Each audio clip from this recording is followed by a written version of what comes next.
Hebreus 12, 14. Acharam? Hebreus 12, 14.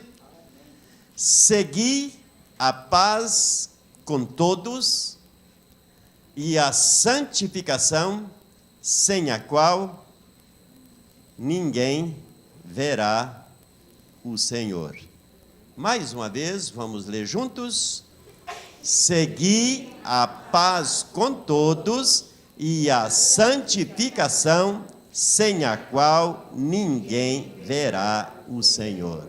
Bondoso Deus, mais uma vez eu me ponho diante do Senhor em oração, orando em primeiro lugar pela minha vida. Preciso muito da ajuda do Senhor nesta noite, orando por cada um dos meus queridos irmãos e irmãs aqui, pedindo que o Espírito Santo, mais uma vez, traga do Senhor uma palavra para o nosso coração. É o que eu lhe peço, também agradecido, em nome de Jesus. Amém e amém. Vocês podem sentar.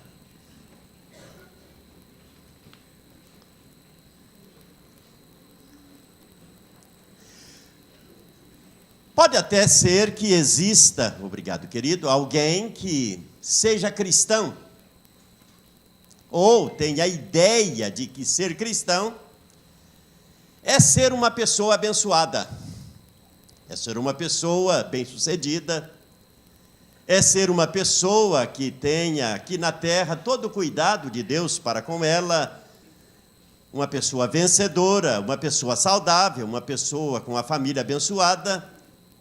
Irmãos, esse texto sagrado diz que o motivo que deve me levar e levar você a ser cristão não é apenas para essa vida. Já notou que aqui tem uma promessa para o futuro? Segui a paz com todos e a santificação, sem a qual ninguém vê ou verá? Verá o Senhor, não é? A palavra de Deus é muito clara, queridos, que na terra nós devemos já, eu gosto sempre de dizer, vivermos. Faz 2 semanas atrás eu preguei aqui que eu já vivo aqui na terra, olhando para os céus, desejando ir para os céus, ansiando por esse dia maravilhoso, quando o Senhor regressará. Ele já veio a primeira vez, como Cordeiro Imaculado de Deus. Quando João apontou para Jesus, ele diz: eis aí o Cordeiro de Deus, que veio para tirar o pecado do mundo. Só que quando ele voltar, ele não virá mais como Cordeiro de Deus. Ele virá como juiz para julgar vivos e mortos. Ele virá para arrebatar a igreja, para buscar a sua igreja, para levar o seu povo, para estar com ele por toda a eternidade. Por isso, ser cristão não é só desfrutar das bênçãos de Deus, porque são passageiras, porque a vida aqui ela é muito rápida. Ela é muito rápida quando comparada com toda a eternidade. O tempo nosso na terra é muito curto. Hoje à noite eu gostaria de falar que a vida do cristão deve ser uma vida vivida em santidade. O que é viver em santidade? Aqui diz que eu já preciso aqui na terra, o primeiro desafio, irmãos, é seguir a paz com todos. Que dificuldade ter paz com todos. Eu, nessa noite, deixo essa resposta com você. Você tem paz com todos? Isto é, como está você nesse quesito de relacionamento? Como está você hoje? Se você tivesse que sair da terra hoje e ir para o encontro do Senhor. Domingo passado, quando terminamos o culto aqui, queridos, recebemos uma notícia trágica de uma família de cristãos professos, de cristãos comprometidos com o Evangelho, que saíram para, certamente, um passeio, visitar pessoas. Eu não sei qual é o motivo real daquela viagem, mas quase chegando em casa, porque já estava no nosso município, já estava na porta, pode-se dizer, de casa, quando, tragicamente, toda aquela família é ceifada num acidente automobilístico. Para eles, terminou a vida. Aqui na terra, para eles, esta caminhada aqui de peregrinação terminou. Mas, queridos, para nós cristãos, não importa quando a vida terrena será interrompida.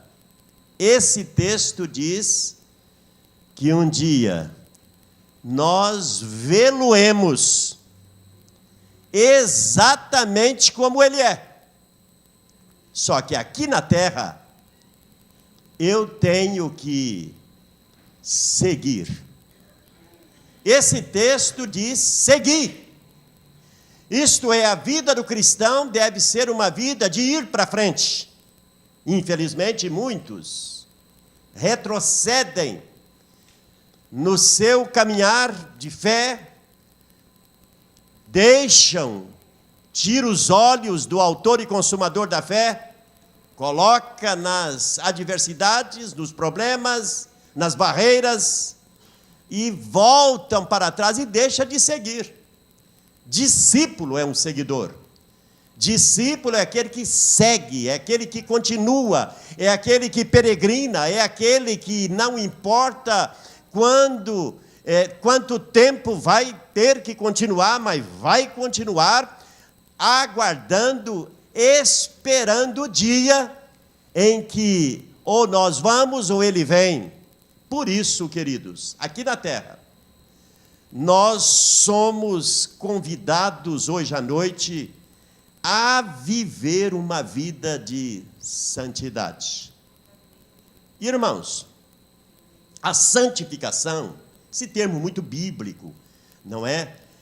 A palavra santificação, santidade, santo, ela é repetida centenas de vezes nas Escrituras Sagradas, atribuindo a Deus e também ao comportamento daqueles que são filhos de Deus. Porque se Deus é santo, ele disse: sejam também vocês santos, assim como eu sou santo.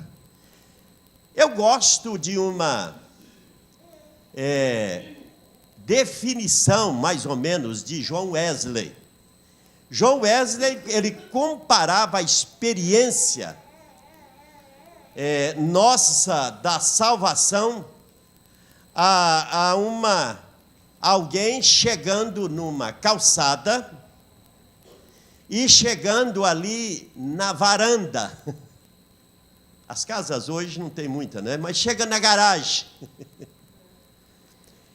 Ele disse que é mais ou menos comparado assim: a salvação é uma pessoa chegando na garagem,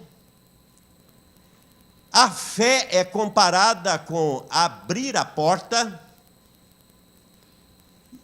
E todo o espaço interno da casa, ele comparava com uma vida de santidade. A porta é quando abre e entra. Então, para John Wesley, ele disse que não basta apenas ficar no abrigo do lado de fora.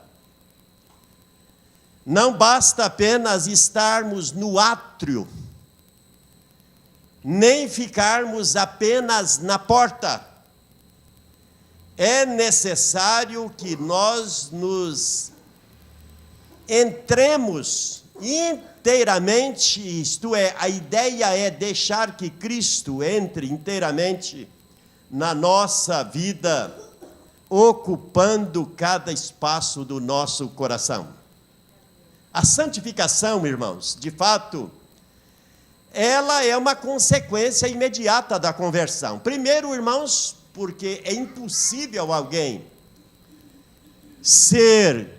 porque o termo santificação na Bíblia, para nós, arminianos, wesleyanos que somos, nós cremos que a santificação inicia-se com a conversão. Alguém converteu-se, aceitou a Cristo, essa pessoa já passa a ser santo por separação. Isto é, Jesus entrou na vida dela, ela já é santa, ela é santificada nesse sentido de ser já separada para Deus. Mas nós cremos que a santificação também, irmãos, é uma experiência de ser cheio do Espírito Santo, amém? De ser totalmente cheio do Espírito Santo. A santificação, ela é para aqueles que são filhos de Deus, convertidos, não apenas uma pessoa simpatizante do Evangelho, mas uma pessoa convertida, irmãos, ela não é uma opção, eu quero ser ou eu não quero ser, eu já sou. Quando eu me converto, eu já sou. Mas a Bíblia diz que agora esse que é santo deve ser totalmente cheio do Espírito Santo. Na primeira epístola de Pedro, como eu disse para vocês, capítulo 1, versículo 15 e 16, Deus disse que assim como Ele é santo, nós também precisamos todos os dias, eu vou dizer assim, todos os dias, nos aproximarmos dEle, caminharmos com Ele, todos os dias experimentar desse maravilhoso derramar do seu amor no nosso coração, do seu maravilhoso Espírito no nosso coração, dos dons do seu maravilhoso Espírito na nossa vida. Vem aquela pergunta, pastor, é possível viver uma vida na nossa geração onde parece que não tem gente séria, mesmo dentro das igrejas?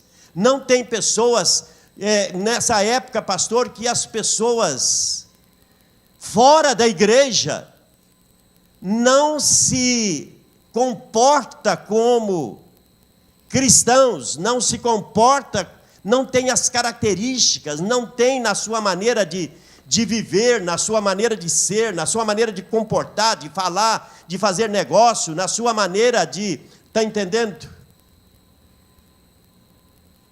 Será que é possível ser santo? Eu creio que sim, irmãos. Eu creio que sim. Porque se Jesus Cristo, ontem, hoje e eternamente é o mesmo, a obra da graça não é barateada, irmãos, porque nós vivemos no meio de uma geração pervertida e corrupta. A obra de Deus, a graça de Deus, o Evangelho, ele não pode ser de maneira nenhuma barateado, ser um Evangelho menos exigente do que ele fora no início. Se Jesus Cristo ontem, hoje e sempre é o mesmo, eu quero dizer para vocês hoje à noite que Ele continua desejando para si um povo inteiramente parecido com ele. Como nós precisamos, irmãos, falar mais.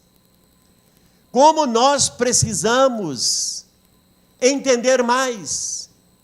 Hoje de manhã nós pregamos, eu ensinei aqui na escola dominical, e eu estava dizendo para os irmãos, falamos daquele momento, quando Deus tira o povo dele da terra do Egito, e este povo começa agora a caminhar com Deus, rumo à terra prometida. Deus concede a eles estatutos, leis. Deus estabelece ali o chamado ministério sacerdotal, para que Deus fosse adorado no meio de um povo que agora era povo exclusivo de Deus, separado para Deus, tirado da terra do Egito para caminhar com Deus. Deus então dá estatutos a eles, leis para eles, mas também Deus queria que o seu povo fosse um povo adorador, um povo que adorava a Deus em santidade, um povo que caminhasse com Deus na beleza da sua santidade. Para isso Deus estabeleceu o chamado sistema de sacerdotes, que ministrava no altar, que apresentava o povo a Deus em adoração, que oferecia sacrifícios, que queimava incenso, que significava a adoração do povo.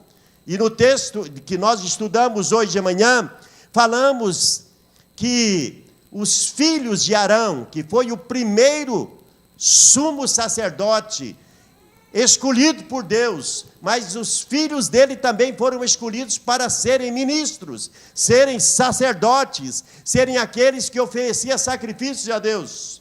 E dois deles, os primeiros filhos de Arão, foram fulminados, queimados, mortos. Saiu fogo da parte de Deus e os matou no altar. Porque diz o texto que eles ofereceram fogo estranho. E ficamos hoje pensando, o que era esse fogo estranho? Se eles colocaram brasa no incensário, se eles colocaram incenso no incensário, e deu então todo aquele aroma, aquele cheiro, por que é que eles foram mortos e Deus disse que eles ofereceram para ele fogo estranho? E tentamos então hoje de manhã entender que eles fizeram tudo certo, mas com atitude errada. Talvez, como eu disse hoje de manhã, não, o aroma do incenso não tenha sido aquilo que Deus pedia. Pegaram qualquer aroma e colocou no incenso. Não levaram a sério as exigências, porque tinha detalhes, até que tipo de brasa que precisava, que tipo de incenso que poderia ser queimado. E eu então estava dizendo que se naquela época tinha fogo estranho, e hoje?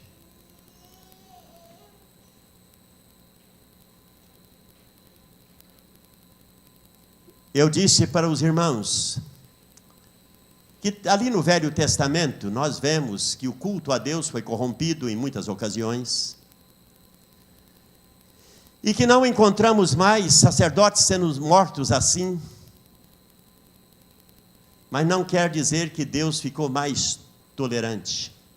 No início da igreja, eu dizia, naqueles primeiros dias da igreja, ali narrada no livro de Atos dos Apóstolos, nós encontramos um casal que foram mortos dentro da igreja, porque levaram para Deus uma oferta.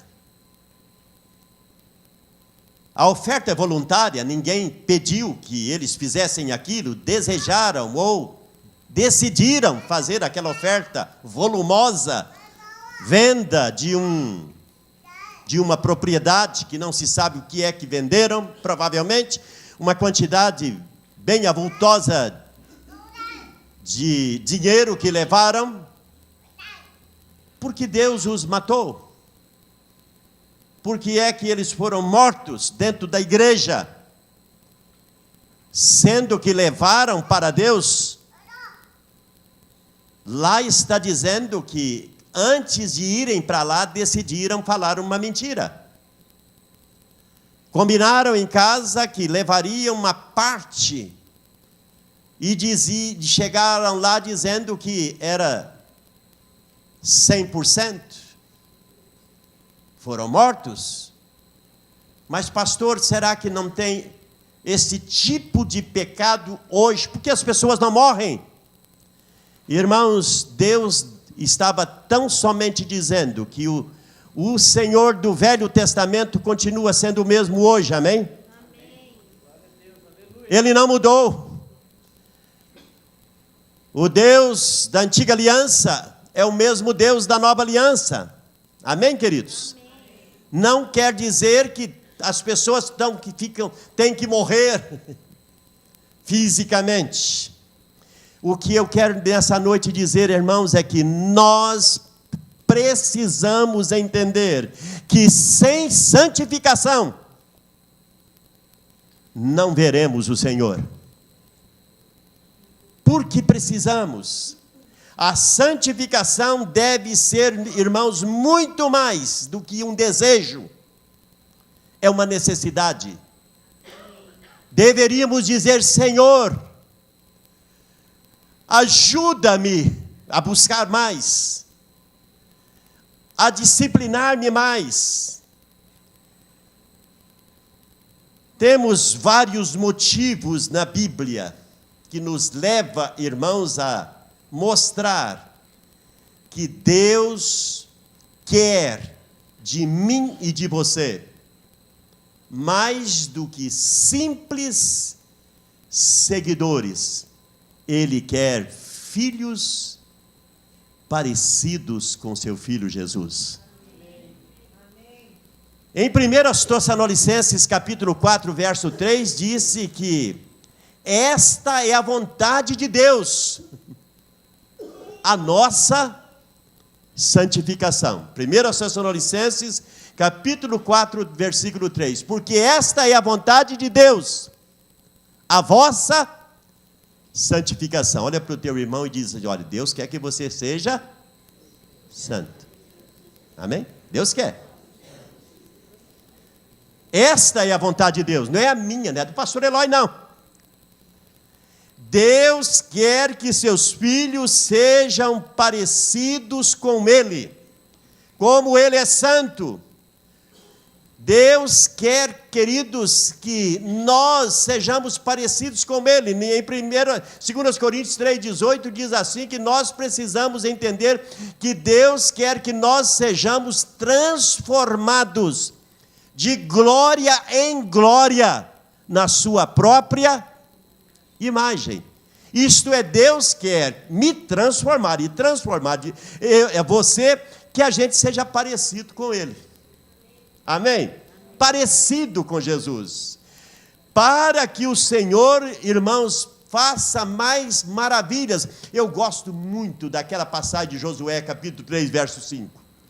Deus diz assim: olha, diga ao povo, o meu povo, santificai-vos, porque amanhã eu farei maravilha no meio de vós. Amém? Diga para quem? Para o meu povo, o povo que anda comigo, o povo que caminha comigo. Santificai-vos, porque eu vou fazer maravilhas no meio de vocês. Irmãos, por que tem tanta carência de maravilhas no meio do povo de Deus? Porque nós precisamos entender, irmãos, que Deus exige primeiro: santificai-vos. Porque no meio de um povo santo vai acontecer milagres. No meio de um povo santo vai acontecer maravilhas. No meio de um povo santo, Deus manifesta a sua glória. Amém? Deus quer manifestar no meio de nós a sua glória. O poder de Deus, irmãos, só se manifesta onde há um povo consagrado. Deus diz lá no livro do profeta Isaías, capítulo 1, verso 5 em diante, Deus disse: não é que eu não quero abençoar. Os meus ouvidos não estão surdos para ouvir, nem minhas mãos encolhidas para não serem estendidas para abençoar, mas o pecado impede que eu os abençoe. Para vermos as maravilhas de Deus, irmãos, Deus deseja que nós nos comprometamos mais com Ele. Comprometamos mais. Que os nossos relacionamentos interpessoais, aqui entre nós, falemos a língua dos céus uns com os outros. Eu gosto. Repito mais uma vez que um dos textos que eu mais amo é Malaquias 3,18. Que diz que Deus gosta de ouvir quando nós aqui falamos uns com os outros. Deus atenta e ouve, e Deus guarda como memorial. Irmãos, Deus gosta que o nosso conversar, o nosso relacionamento. Eu estava ontem dando uma bronca na minha neta, e eu disse para ela que ela estuda, e na escola hoje, se não se cuidar, se os nossos pais não cuidarmos dos nossos filhos que vão para a escola, eles criam aqueles grupos de relacionamento, e eu fiquei sabendo que naquele grupo tem tanta coisa pervertida, corrupta, imoralidade, que eu vou dizer assim, crianças ainda, que de repente vai corrompendo os bons costumes. Está entendendo como o diabo mina? Um grupinho lá, manda uma foto daqui, uma pornografia dali, um besterol de lá, está entendendo? Uma coisa lá, e vai corrompendo, o pecado, irmãos, ele é um veneno terrível, que ele não mata de uma vez, ele vai aos poucos, vai corrompendo os bons costumes, vai matando a alegria, o prazer de servir a Deus, e de repente porque a carne nossa gosta de coisas que dá prazer. Gosta ou não gosta? A carne gosta de coisas que dá prazer. Os olhos, então, a concupiscência dos olhos, a cobiça da... É a concupiscência dos olhos, a cobiça da carne? Eu não sei que está... É o inverso. Eu sempre faço confusão com isso. É o olho e carne aí, que é tudo a mesma coisa. O olho olha, a carne cobiça, a carne deseja. Mas aquilo que vem por essas... eu diria assim, essas entradas, aonde o diabo tenta, entendeu, trabalhar para minar os nossos princípios, a nossa boa fé, os nossos costumes. Irmãos, precisamos entender que Deus quer mais de mim e de você. Mais de mim e de você. Mais de mim. Hoje, os grupos de WhatsApp, confesso que às vezes eu participo de alguns grupos e eu vejo que tem algumas pitadinhas que o diabo coloca no grupo de cristãos. Coloca ali uma mensagem que você sabe, se você está andando na luz, você está na luz, você logo vê que tem treva no meio daquele pensamento. Logo percebe que tem malícia. Logo percebe que não tem, que aquilo ali não glorifica a Deus. Irmãos, vivemos no meio de uma geração pervertida e corrupta. E se não cuidarmos, nós vamos trazendo desse lixo de uma geração pervertida e corrupta. Esse lixo vai de repente maculando, manchando, vai invadindo a nossa intimidade com Deus, e de repente eu percebo que as maravilhas de Deus pararam de acontecer. As minhas orações de repente não são mais respondidas como era. Eu passo a não ter mais aquela vontade de falar de Jesus, de pregar, de falar do seu amor. Eu passo a não ter mais aquele gozo, aquela alegria na adoração. Eu canto, mas não adoro. Eu levanto mãos, mas as minhas mãos não estão de fato tocando os céus numa adoração verdadeira e genuína. Irmãos, muito sério. Eu gosto da 1 de Pedro, capítulo 3, verso 15, que ele diz assim: antes de qualquer coisa, santificai a Cristo como Senhor no vosso coração. Antes, quer dizer, antes de mais nada, santificai a Cristo como Senhor em vosso coração, estando sempre preparados para responder a todos aqueles que vos pedirem a razão da esperança que há em vós.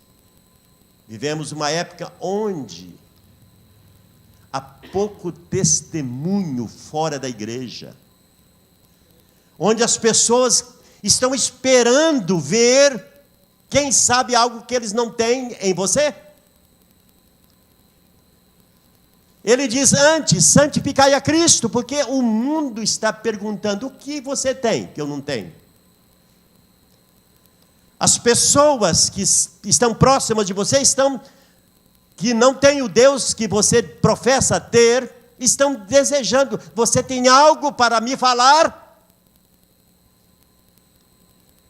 Esse é um dos versículos mais comprometedores da Bíblia para aqueles que são crentes. Antes, santificai a Cristo. Cristo é o Senhor da sua vida? Santificai a Cristo como Senhor no vosso coração, estando sempre preparados, porque eu não sei a que hora, a que momento, que eu tenho que dar resposta, que eu tenho que responder, que eu tenho que ser usado por Deus. Está entendendo, queridos? Aqui disse: preparado para responder a todo aquele que pedir a razão da sua fé. Explicar por que você tem o que eu não tenho, por que você tem paz e eu não tenho. Você pode me explicar o que significa isso de ser um seguidor de Jesus? Irmãos, quando nós estamos vivendo uma vida separada, uma vida santa, com um coração puro e vigilante, nós sempre estaremos preparados, porque eu não sei a que hora Jesus me busca, mas eu não sei a que hora que eu tenho que testemunhar dele. Eu não sei que hora de repente a situação surge quando menos esperava, quando eu tenho que responder às questões do dia a dia, às questões que me cercam. E muitas vezes, irmãos, nós não temos resposta.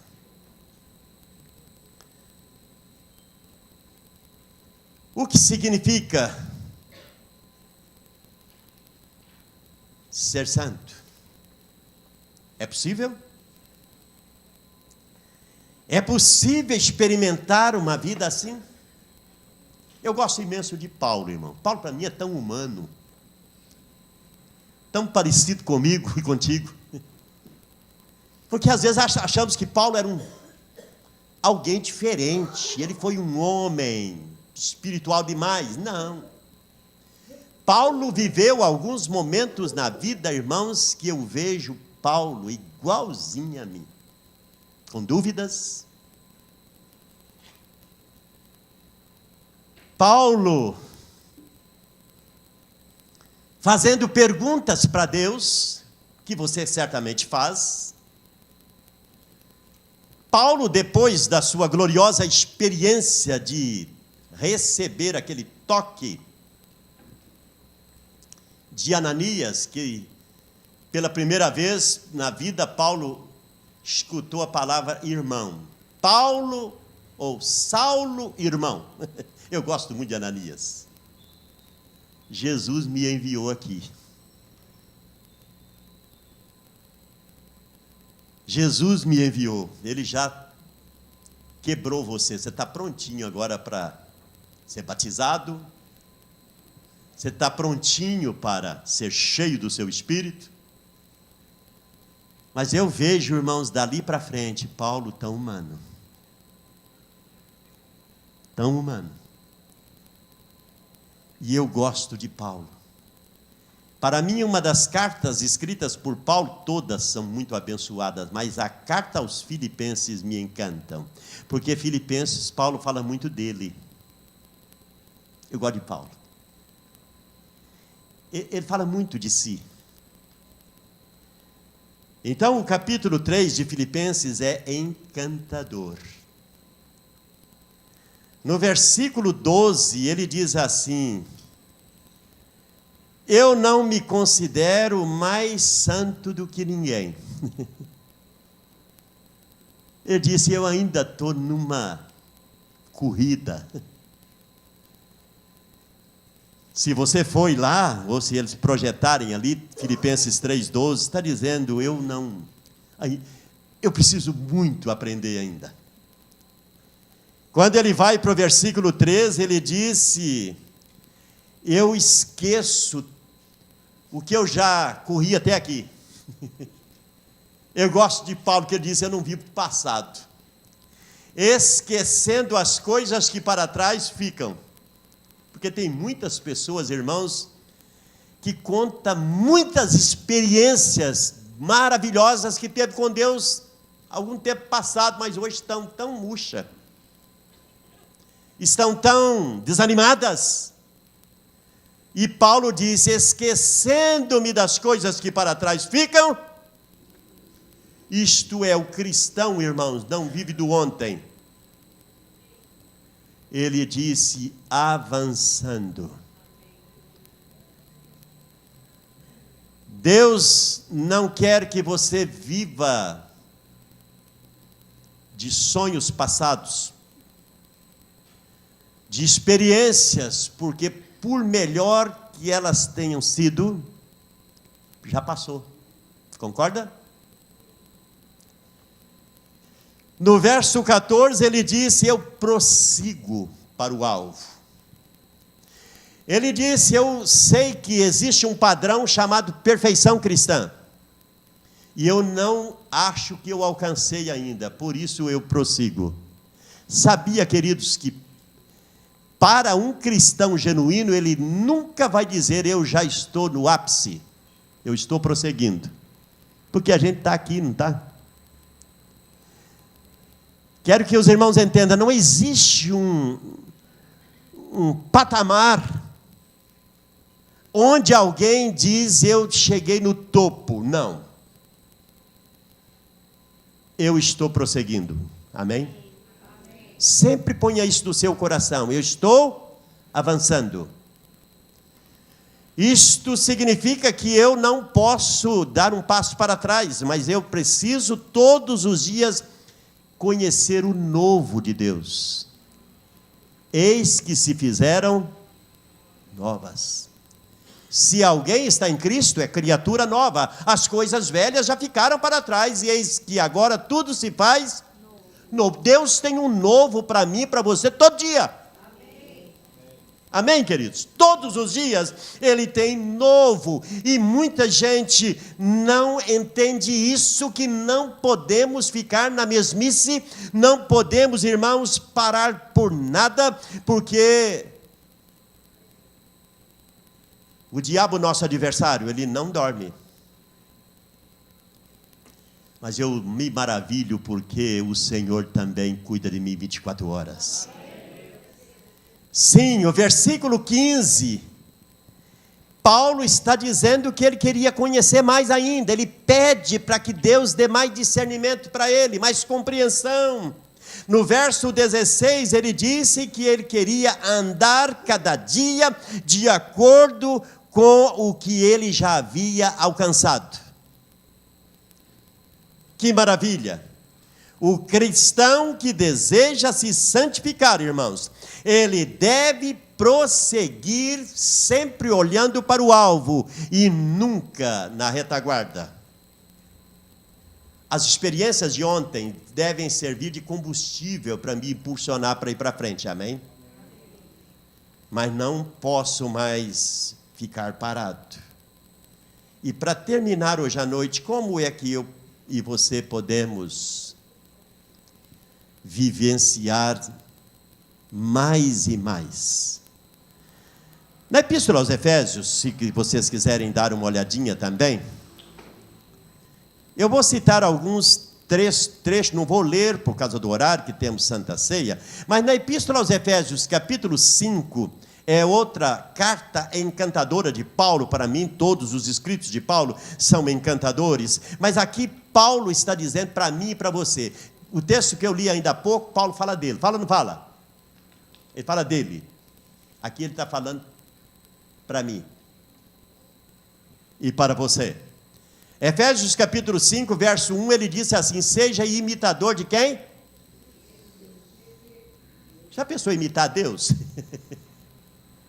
Você consegue imitar Deus? Seja, pois, imitador de Deus, como filho, irmão. Filho.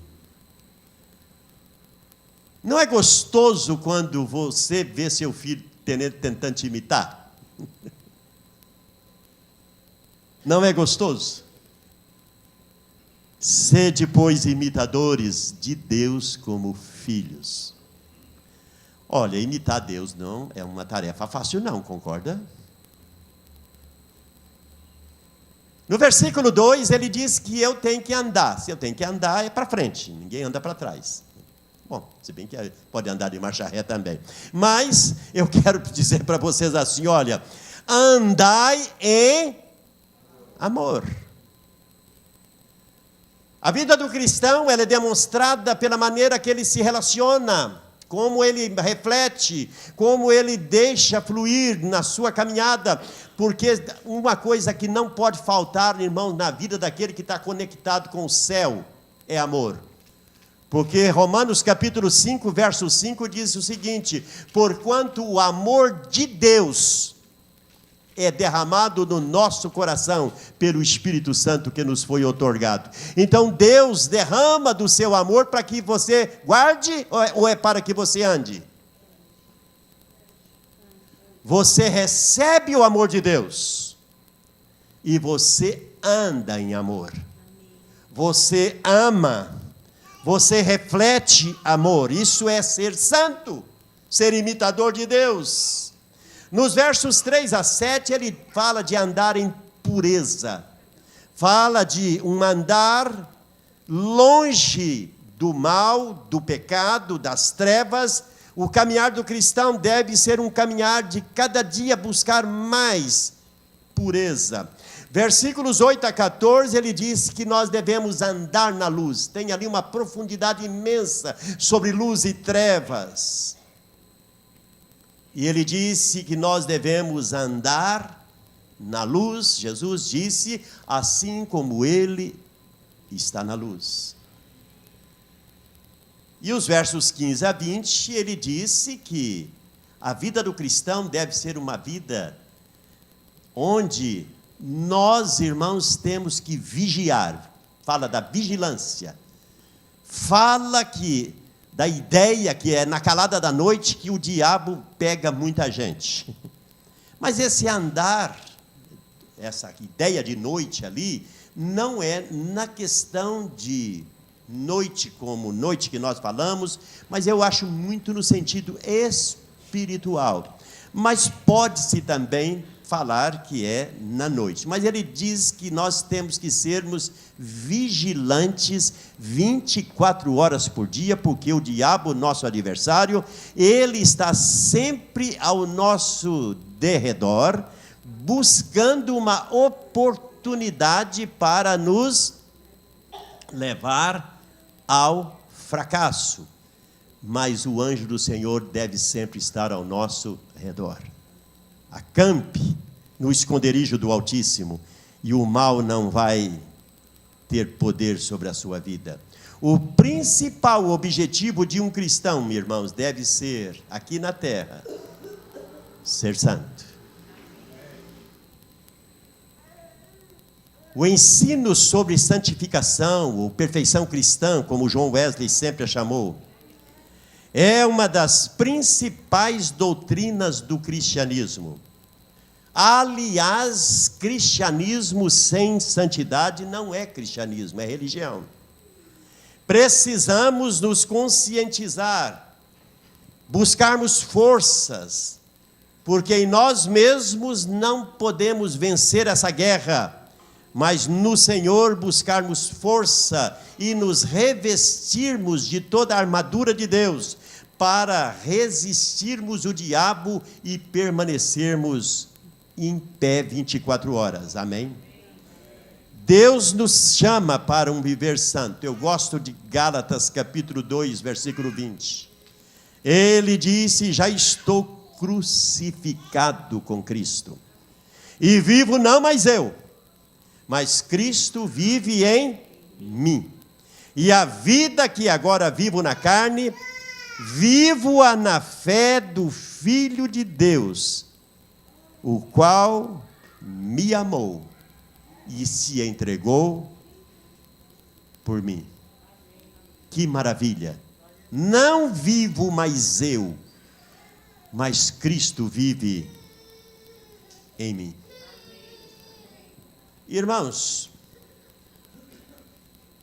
tudo isso, na nossa caminhada cristã, deve ser aqui, olha para mim aqui, ser regado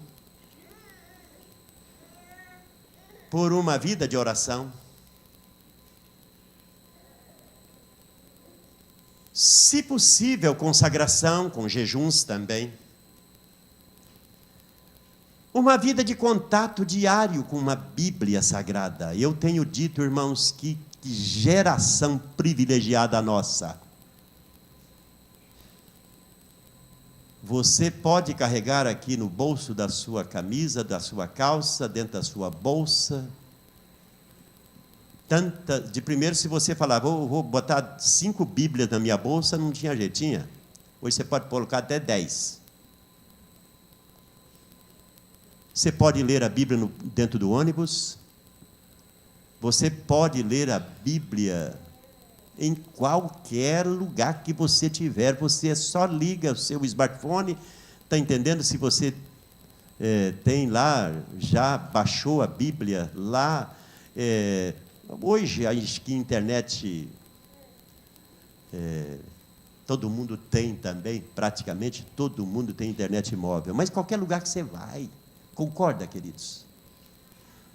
Naquele momentozinho do almoço, naquele momento, naquele intervalozinho, o Espírito Santo, você sabe que você está em sintonia com o Espírito Santo, ele leva você a lembrar de uma parte da Bíblia, e você vai lá e abre o smartphone e lê.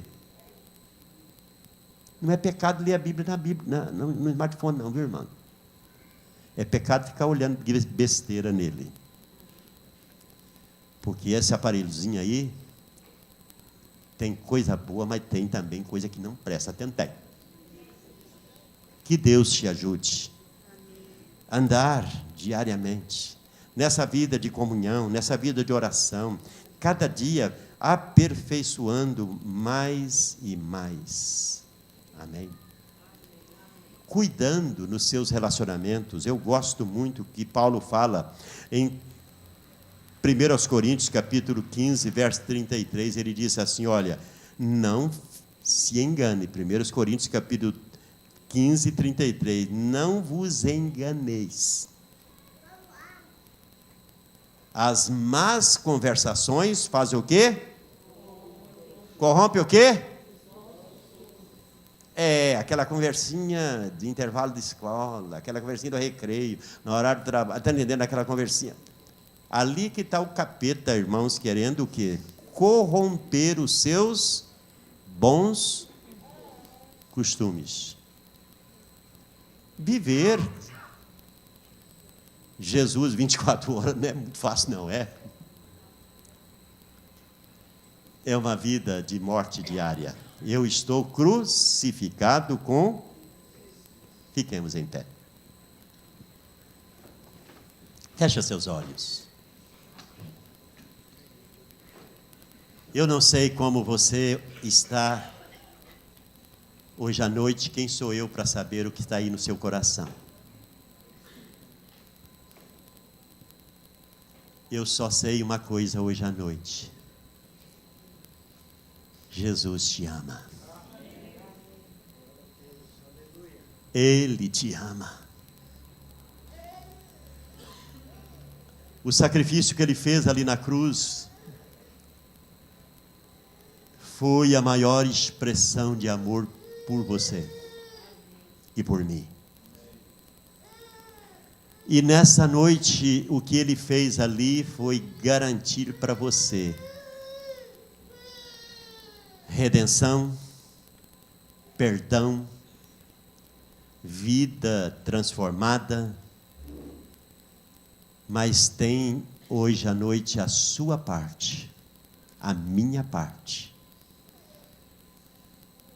que é viver uma vida de constante vigilância, uma vida de constante oração, uma vida onde eu sei que tem uma batalha a ser vencida a cada dia. Mas ele disse que se você confiar nele, ele vai te dar poder. Tudo posso. E você vai ser mais que vencedor por meio daquele que te amou. Senhor, eu quero nessa noite orar pela tua igreja aqui presente. Orar, ó Deus, por estes amados irmãos. Estamos aqui nessa noite feliz, neste lugar separado, neste lugar consagrado, falando do seu maravilhoso plano de vida para nós. Maravilhoso pensar que o Senhor está comprando para si, resgatando para si um povo seu, exclusivamente seu, um povo zeloso de boas obras, um povo que verdadeiramente é parecido com o Senhor. Derrama dos céus, Senhor Jesus, mais graça sobre nós. Ó Santo Espírito, vem sobre mim e sobre nós. Dá-nos plena direção. Queremos andar no Espírito, para não satisfazermos os desejos e anseios da carne. Queremos ser guiados pelo Senhor. Queremos ter todos os dias direção para a nossa vida. Por isso, nessa noite, Senhor, toma cada um aqui. Aumenta dentro de nós o compromisso. Renova dentro de nós essa paixão pelo Evangelho. É o que eu lhe peço em teu nome, para a tua glória. Amém e amém.